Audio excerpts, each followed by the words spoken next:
Hello traders, Day Trader Matt here with businesswithtrading.com, doing a trading strategy recap for the 4th of February, Wednesday.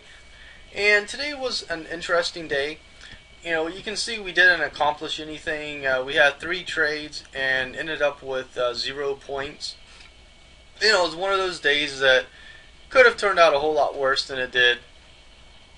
You know, everybody, every trader has days where you come into the market and everything just doesn't go your way. And being able to adjust on the fly, that's what makes a good trader. I think. And just like any professional athlete, being able to adjust on the fly. You're the guy. Let's say you're a star receiver. The guy who's going to guard you, the cornerback. And the safety. Let's say that something happened, and all of a sudden there's a new cornerback with a totally different style. New safety that came from a team that you're not familiar with. You're not familiar with who he is. You're not familiar with the corner because all week long you have basically watched this one corner and prepared for him. So all of a sudden there's somebody new, and you have to adjust your game a little bit because they guard differently. They like to guard a little bit different. And because of that, you have to adjust your route. Maybe they're a little bit faster. You have to adjust because of that as well. And trading's the same exact way. The market might be a little different than what you expected when you start trading. The market might be different, and it might be even different than what you thought that it would be different. Because we always come into the market with a couple different scenarios of what can happen. And, maybe it does something completely different, or it does a combination of a couple things which is completely different. You have to be able to adjust. And on a day like this, a lot of people end up with negative P&L. We can look at it on the day and say, there were some decent moves. Price moved up here, down here, up here, kept moving up.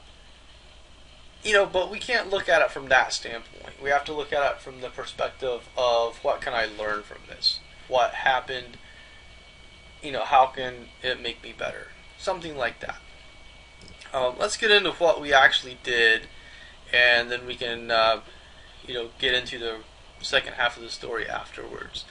The first trade, we saw the market gap down here, chopped around a little bit. We did get short right up here, and we ended up taking profit down here. Just because market did come down, it came up. It came down here and then it started coming up. Came up even more. We tried to get short. We were way too ahead of it. Market came down. We tried to get long.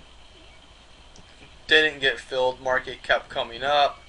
Chopped around a little bit. We ended up watching price, and we did get long up here, and we ended up getting stopped out on that. So that's our losing trade there. I thought that something else was going to play out. It didn't. It is what it is. So the market started coming down. We tried to get long down here, and we did not get filled. And obviously in hindsight, you're like, man, that sucks. But we were thinking correctly. And that's really the most important thing. Yeah, you might not get filled. It is what it is. Anyway, price started coming higher, started coming up. And then we had a little bit of a pullback. And we ended up getting long up here. We were long right here. And we were able to ride that up, taking profits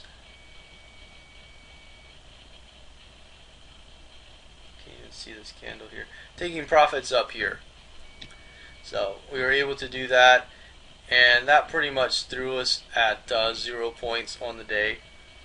So with commission, yeah, down a few dollars. Not a bad day. And then we can come back and make some more money. So that's really what the trading is all about.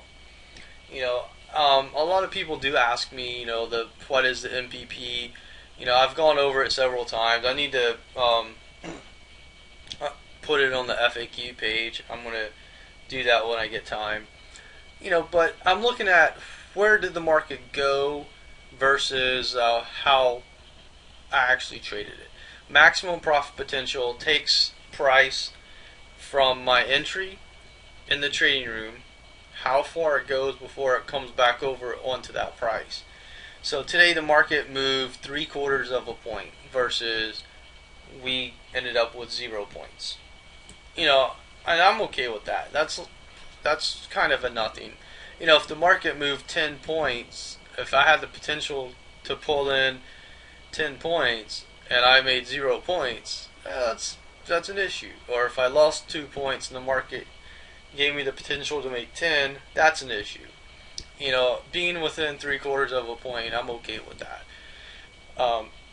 The bad thing would be if you just have a huge separation between that. But anyway, that's what I do. It's a way for me to gauge how I trade, how I can improve myself. Was I off by 10 points in the two? Then there's probably an issue, and an issue that I need to address. So it kind of helps me, keeps me, conscious of what's going on, how I'm trading, and stuff like that. But anyway, it definitely does help me out. So that's why I do it. These videos help me. That's why I do it. Everything on the website is how I trade. It helps me. All the videos that I do, the swing trading videos, they help me. Yeah, they're for the members. They're of the service, and they help them. But that's what my trading is. I day trade the ES solely. That's what I do. I day trade a couple other things sometimes, but mostly I day trade the ES. Every single day I day trade the ES. I can't say that about anything else. I trade futures. I swing trade them because I like them, and I feel that they have an edge over everything else. And I just really like options. I'm a fan of options. I don't day trade stocks. I don't like that at all. I'm not even a fan of swing trading them unless it's over a year. But options, I enjoy that. It's something that I can do. I can make a little money, and go from there. So I definitely enjoy everything, and it helps me out. But hopefully, what I talked about today was a little bit helpful. It made some sense. Because when you have days where you don't do very well, you need to look at them. Are they like negative 10 points, negative 20 points? Are they negative 2 points, 0 points, 1 point? Are they negative 50 points? How are they? And when you assess that, then you can really look at it. Do you really need help? Do you need someone to help you? Because when you're becoming something, like a professional trader, a professional footballer, professional basketball player, professional anything, you have a coach. Michael Jordan, who in my opinion is the best basketball player ever to play the game. But he's definitely in the top 20. Even people that hate him, you kind of have to agree that he's in the top 20 at least. Charles Barkley, really good basketball player. Tiger Woods, a great golfer. He has a different golf coach than he did. But when he first got into the game, that golf coach that he had was just amazing. Um, Novak Djokovic, one of the actually he is the best tennis player in the world. Roger Federer, really good tennis player. Serena Williams just won her sixth straight Australian Open. Those are players at the upper echelon of their sport, and they all have coaches. Some of them have coaches for their coaches. Some of them have multiple coaches. But they have people that can pinpoint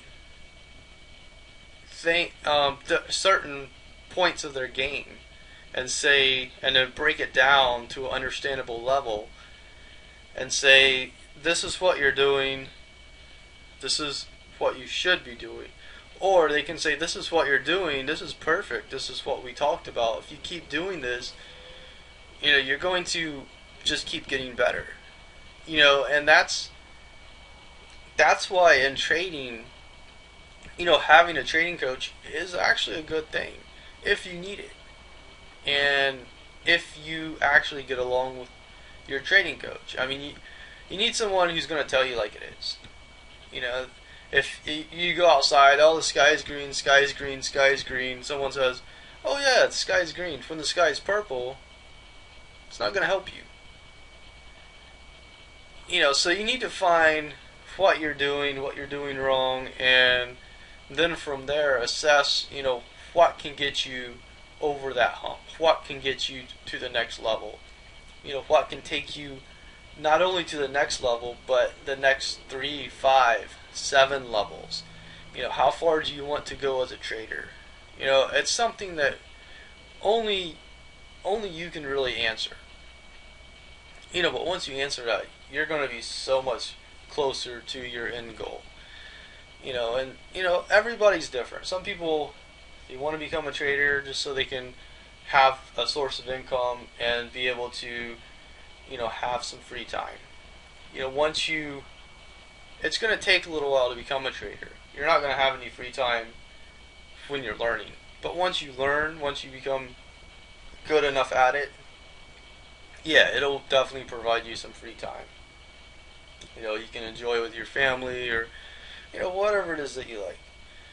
But anyway, hopefully, today's video did make some sense. You got something out of it. You can always leave comments below. You can also email me, support@abusinesswithtrading.com. Also, upper right hand side of the website under the About tab is the contact form if you want to use that method. That way you don't have to actually remember my email and type it in. So with that, thanks for watching the video. Have a great rest of your day, and I'll see you back here in the markets. Thank you.